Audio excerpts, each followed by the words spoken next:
We met. Did we meet before? No. Oh, sorry. We've known each other for about 14 years. Awesome. Great. It's good to see you. It's good to see all of you. Great. Thank you. Wait, can you just one more time? Yeah. All right, we're going to get started. Welcome, everyone. Satsang.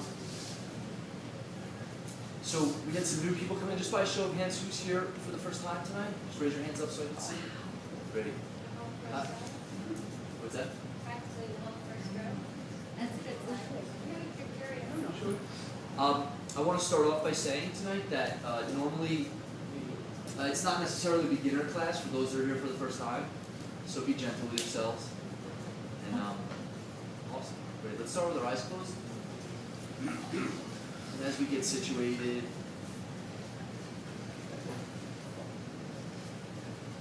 I want you to take a few deep breaths, connecting to your inner peace, inner silence, and stillness. Just allowing the day to kind of fade. Allowing yourself to get grounded in space right here, right now, in this moment.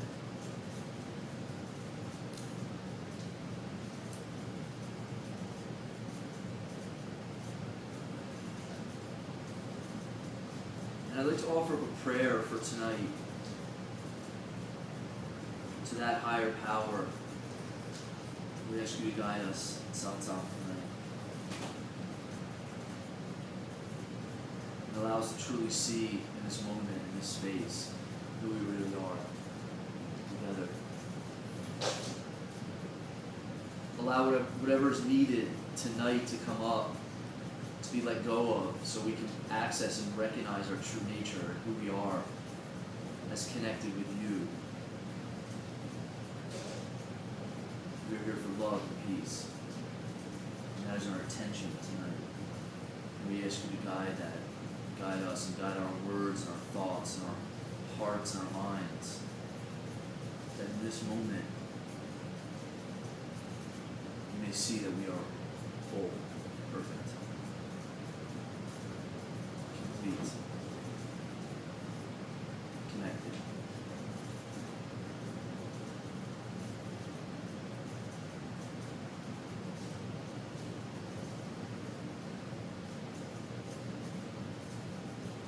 You know, it is asked, it is given.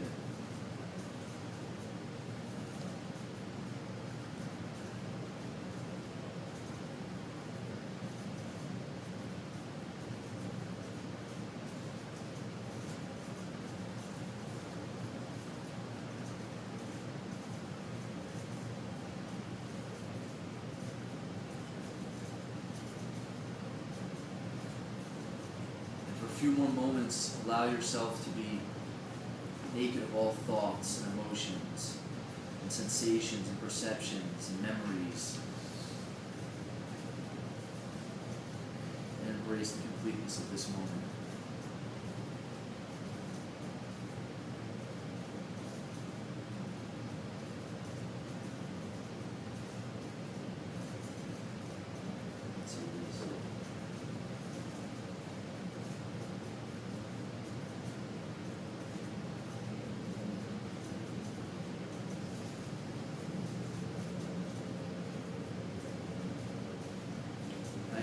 Each one of us tonight to empty our cups, to be open, and listen with an open heart and a quiet mind.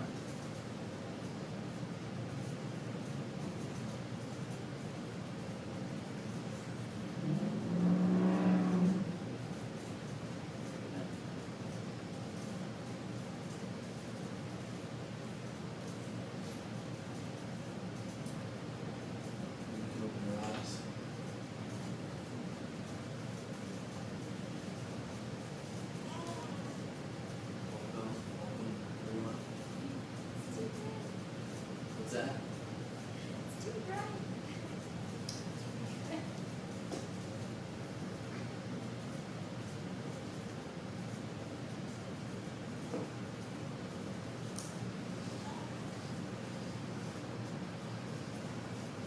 So for those that are new, I started talking a little bit. I start satsang off frequently a lot, saying the same thing. The topic for tonight that we're going to talk about is creative manifestation in your life. I know a lot of people come and a lot of people are very interested in how do I come from a space in my life where I create what's truly true for me, deep down. What is my purpose? What am I here for? What am I here to create in my life? So we're going to talk about that tonight. And before we talk about that, I kind of just want to set a little bit of a context of what satsang is, how we kind of came about this, because we do have a lot of new people here. This satsang is a Sanskrit word that comes from the East, and it means a group of us coming together for sat, or being, knowledge of who we truly are at the deepest level. So we're really only interested in that. We're only interested in for these moments where we're in satsang for the next hour and a half of our lives, where we can actually check everything at the door and come to a space where we actually hear and see as a mirror a reflection of who we truly are. Maybe for some of us the first time ever in our lives. And it's a combination of my studies from India for the last 17 years, brought together from the lineage of a lot of my teachers, and also I'll use a lot of A Course in Miracles tonight. I'll talk a lot from A Course in Miracles. I do frequently start off satsang by saying that nothing that we're going to talk about is inherently ultimately the truth. We're going to use pointers and concepts tonight. So this isn't about me giving you a new set of plans and beliefs to buy into. I was cracking a joke at the beginning. Somebody may have heard. I said, for those that are new, sign your email address and give me your bank account and all that other stuff too. Just as a joke, because we're so used to going and learning and gathering new, almost like a backpack of knowledge, a backpack of information. We just keep running from teacher to teacher, trying to keep learning more information. But if you start to notice and you get honest with yourself about your life, you may have read 100 books on what we're talking about tonight. But if you actually get honest and just look at how it shows up in your life, you might see that, you might read this stuff and you might get on an intellectual level, but actually the application of it in moment to moment and how you walk around in your life and how much actual peace and love and light you're extending every moment, if you were to kind of step out of your life and look at that, you'd see for most of us, there's a disconnect. For most of us, when we take knowledge in by just learning it, there's something totally different than just reading it and talking about it and actually experiencing it. So we want to talk about tonight an opening for each person of where in a moment you see something within yourself that is undeniable. That's undeniable. And you take it and you apply it into your life. It's not about new ideas, new concepts. We'll use that, but none of that's the truth. None of it is. Because every single person that's sitting here is the truth. You all are. Your being itself is the only true thing. It's the only light of consciousness of your life. Everything else is made up. I promise you that. And if this is your first time ever hearing this, it's cool. You don't have to take what I'm saying as true. Test it in your life and see. And then come back and report, and you see if it works. You see if you have a shift, a miracle in your mind. And then you tell me. And you tell me what, because you have all the answers. I don't have any. We make that deal, starting off, we'll make that deal with each other. So we'll just talk, and we'll see what comes out. So I'll usually talk maybe the first half, and then we'll have questions and answers. The second half, maybe we won't even talk that long. We'll see what questions, if any, come up. So we talk about creative manifestation. So who, by a show of hands, who would like to create something in their life that they've been working on creating? Okay. For the people who don't raise their hand, does that mean you have everything and you don't want to create anything anymore? Because I want to just tell you, good luck, because you're creating right now. Or either that or you're making up a lot of stuff. So it's kind of, I'm sorry? I have an idea. An idea, is a question or an idea? A belief. A belief. Not interested in beliefs right now. We might have that time and we can talk a little bit after. We want to start it off and talk, and then we want to see what questions are coming up for people. And then at the end, if you want to share that, maybe there'll be some time. You've misinterpreted just because I didn't have the right verbiage.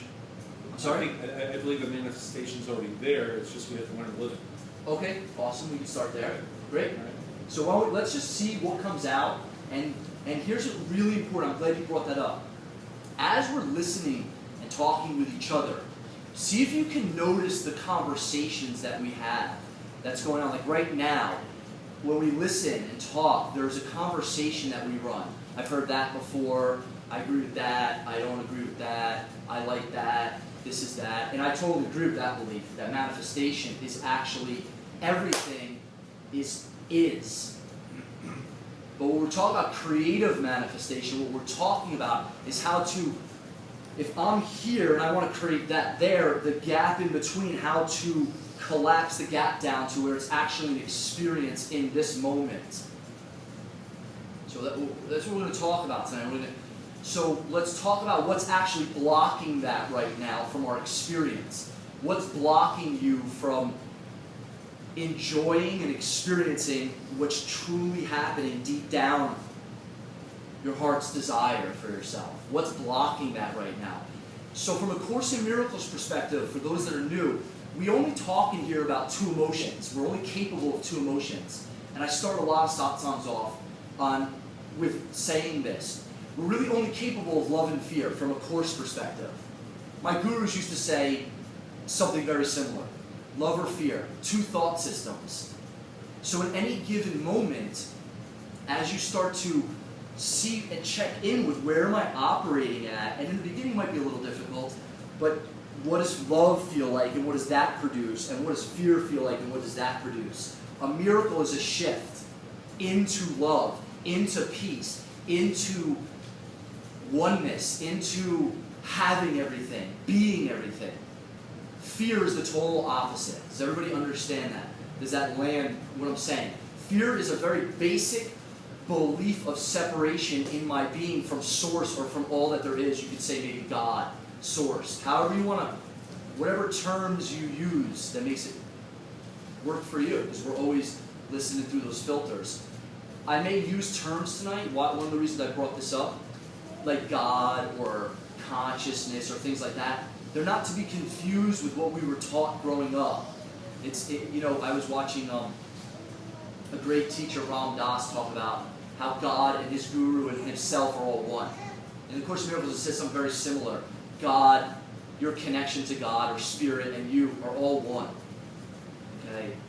Which means that if that is true, that you are here to create, like you were created.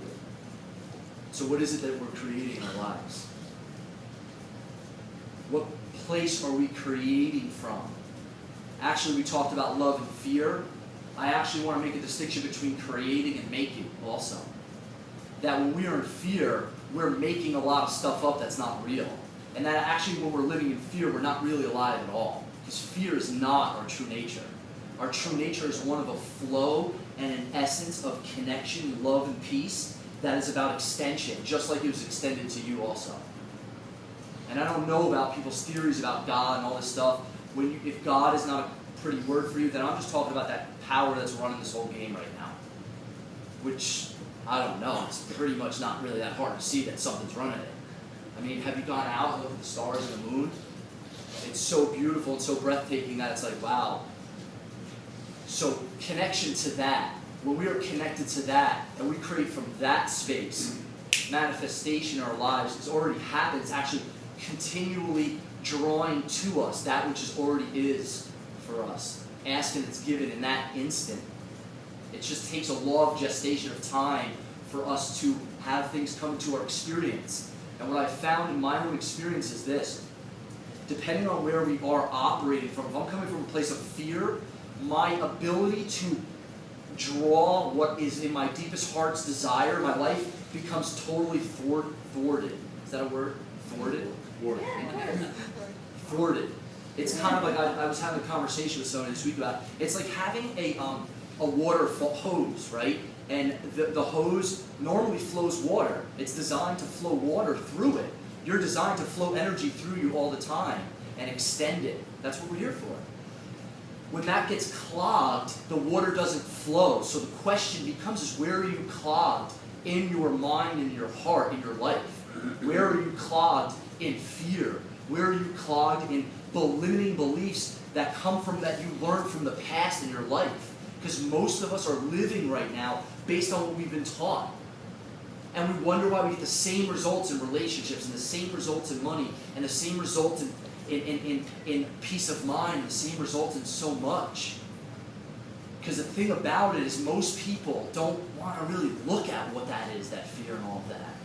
Most people are like, I don't want anything to do with that. And then we operate over it. It's like kind of, I'm not going to use a thorn analogy, I've been using that a lot in the last couple of weeks. But it's almost like having, I'm going to use the thorn analogy. Jessica smiled, so she gave me the okay. It's like having a thorn in your arm. And you could do one of two things. You could take the thorn out, or you can live your life around the thorn. So you could bandage it up and not go outside and not do all this stuff. And you don't want anyone to touch it, so you stop leaving your house and you sit and you protect the thorn. Most of us are protecting the thorn in our hearts and our minds built on fear from the past that we believe is real. And under investigation, you will see that it's not.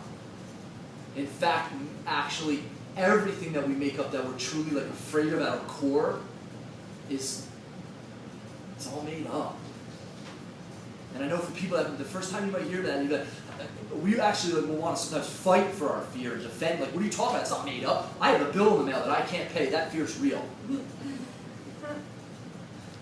Just popped in my head. I'm going to use the Werner Erhard line. It's good. It's worth it.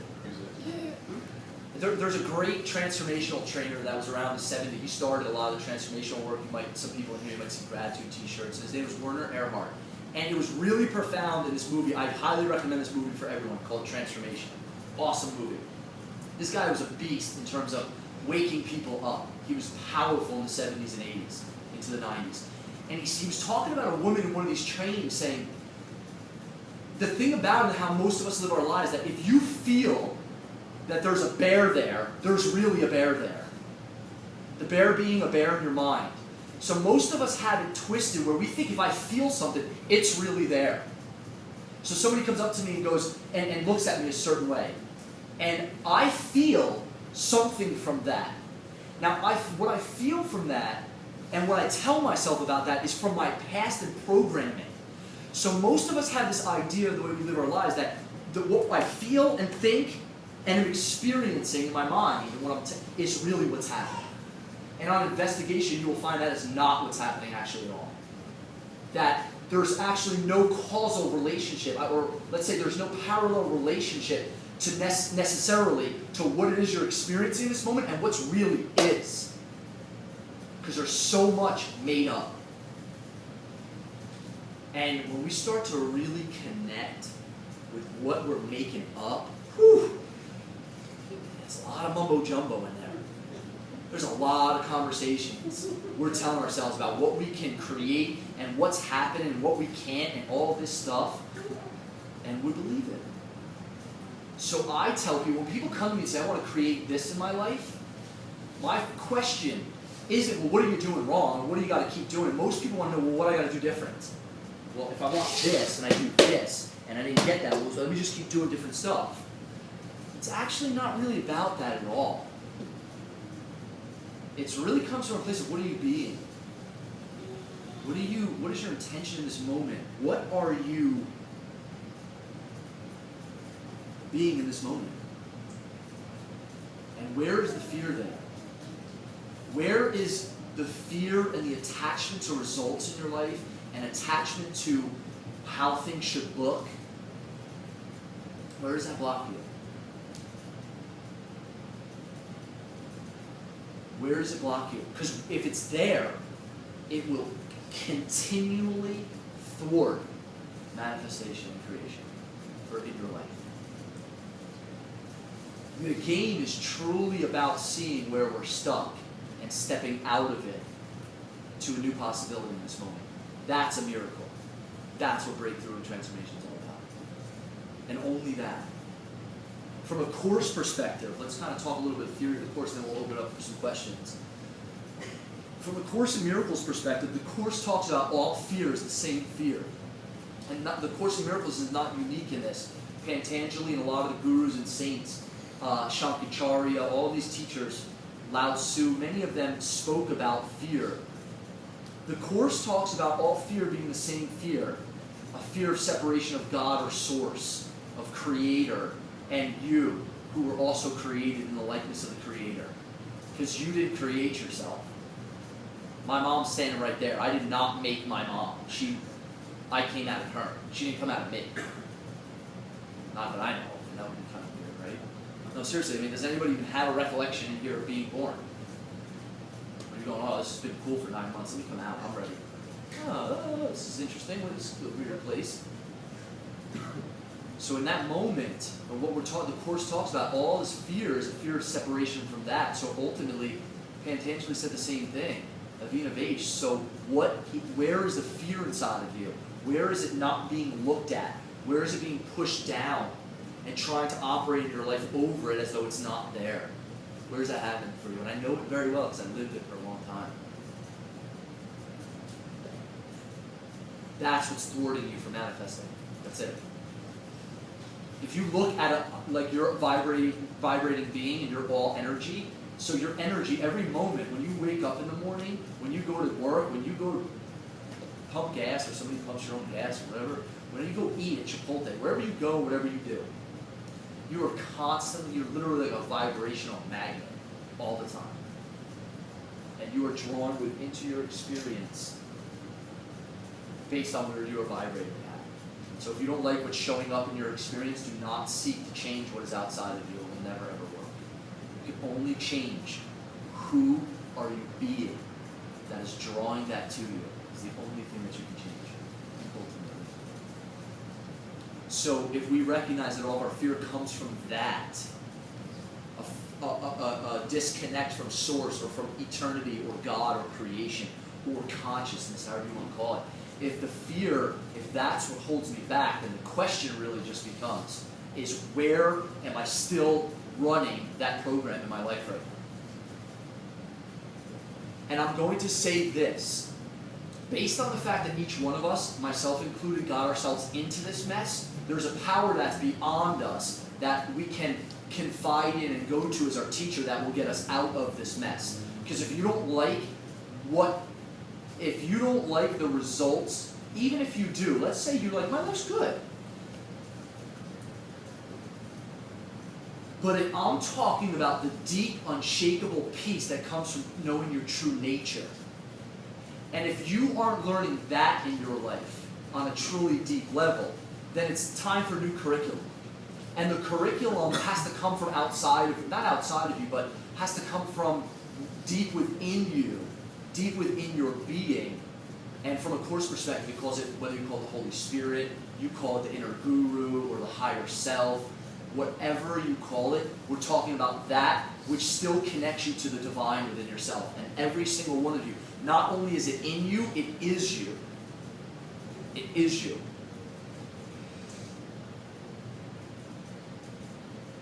So, when we start living our life that way, there's a lesson in the Course in Miracles, lesson number 25. I do not perceive my own best interest. In any given situation, I actually don't even really know what's in my own best interest because what I see is through my limited mind of the past. And if I'm willing and able to let that go and be open to what's in my own best interest, I open up to infinite, unlimited possibilities. If I stay in the past, I stay in very finite, limited possibilities of what's been taught to me by my parents, my mother, my father, my teachers, my preachers. And I operate from that. If I can step out of that, I can open up to a new paradigm where I'm open to eternity. And I have all of creation at my fingertips. And every single one of you in here not only has that, but is that. So how did we forget is the question. Not only is how did we forget, what are we telling ourselves that's convincing us that we're forgetting? And what's our payoff for saying forgetting all the time? And what's it costing you in your life right now? What is sleeping costing you? And I don't want any answers. It's cool. Hold the question for yourself. Hold that question. And see for yourself. Where are you afraid? Where are you holding back in your life? Where do you feel limited? Where do you feel that fear is real and love is a foreign concept? And I don't mean the love of, oh, I love you because you're my girl today, or you're my boyfriend, or you're my husband. I'm talking about an all-encompassing love in your being, which is what you are. And only that is real. Everything else is made up. We're pretty good movie directors, huh? We make up a whole lot of stuff. So the shifting is out of that into connection to the divine within yourself. And when you manifest, create from that space, whew, it's profound. It's profound. Questions on what I've said thus far? I love it. Awesome. Yes.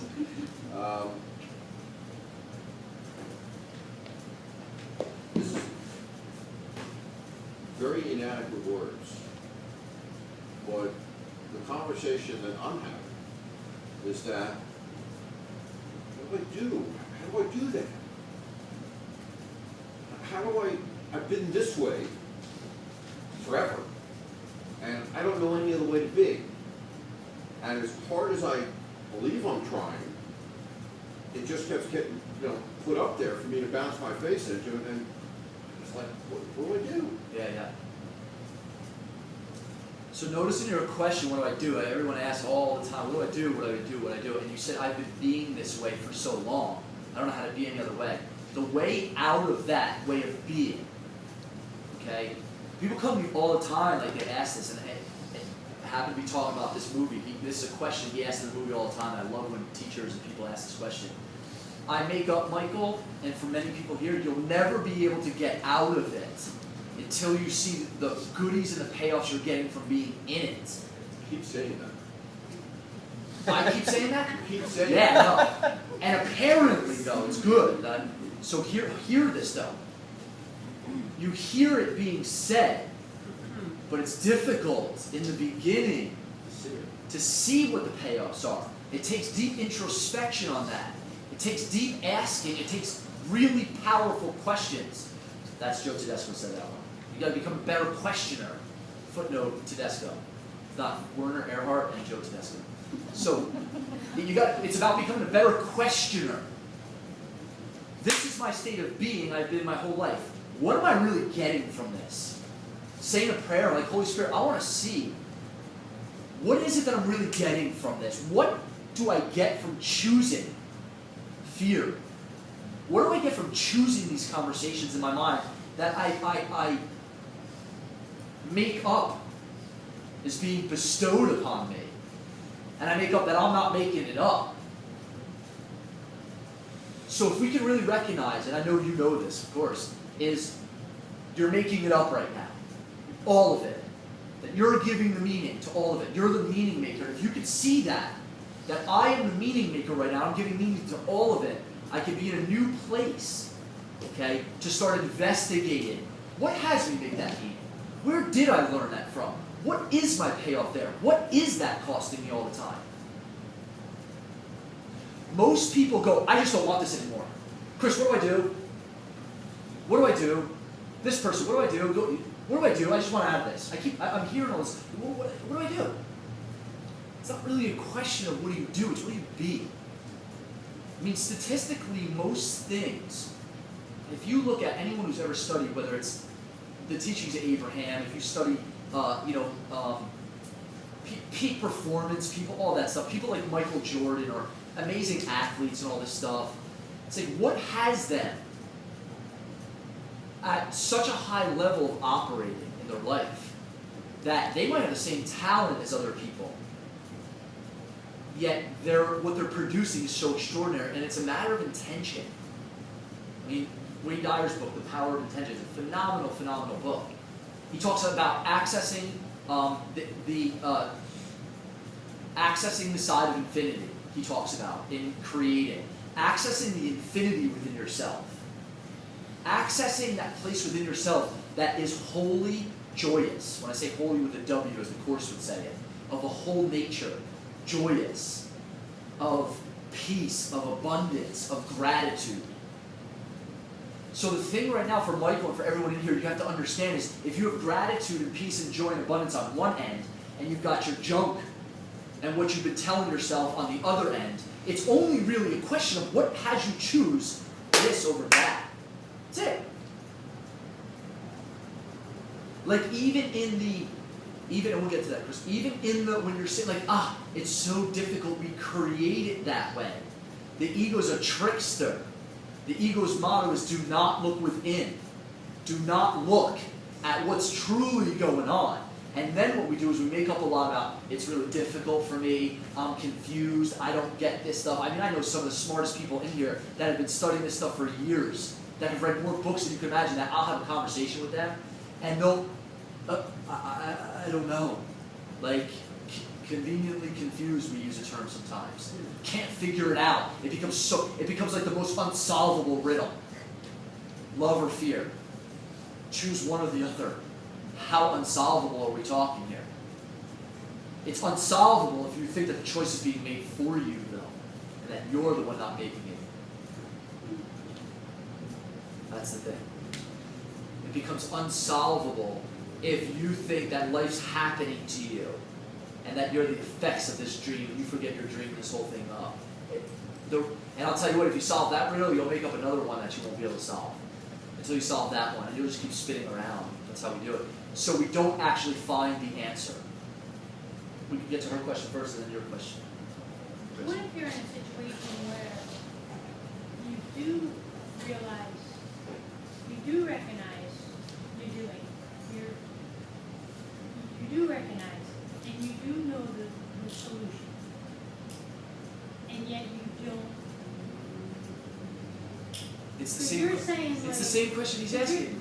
It's the same but question. you're saying, well, then you don't realize what you're doing, and you don't realize, but then you have to search why you're doing it, and once you pay off, but what if you do say to yourself, I know why I'm doing that, and I know what my payoff is, and I know the shift that's got to be done, and I know it. I've been doing it for so long, and you know the shift, but you just don't do it. Because there's Honestly, still. I feel like the wiring is not firing. Listen, let me explain it. It's an awesome question, great question. The wiring's not firing. It's very simple. It's very simple. Two choices. You're saying it perfect too. Okay. I have A and I have B. Okay. I choose B. Right? Now, so you're saying, let's say, I know B's not good for me. I've looked at what my payoff is. I look at what it's costing me all this stuff. I want to choose A, but I keep choosing B. And I know what A is. Yeah, but it's I very know simple, Chris. And everyone hear what I'm saying. Very simple. There's still more value in you choosing B. That's why you choose it. You can tell. People are gonna say that though, right? But, okay, that's fine. That's awesome. So hold on. Just hear me out. Hear me out. But I can't still choose A. No, because there's not enough value in the choice of A yet for you. Yet. It's like this. There comes to be a place in our lives where like the cost starts to get unbearable. You ever notice that in the suffering in your life? Like, why does it take suffering sometimes, it seems, to wake us up? Because it gets to a point where the choice of B just gets so like, I can't take it anymore. I don't want to choose it. Because there's more value in the peace for right now. So Course in Miracles says, right now in the beginning, you are learning to choose what is valuable over what is valueless. And in the beginning especially, we're very apt to confuse the two. So in reality, it's actually a curriculum in just learning what value is there for you.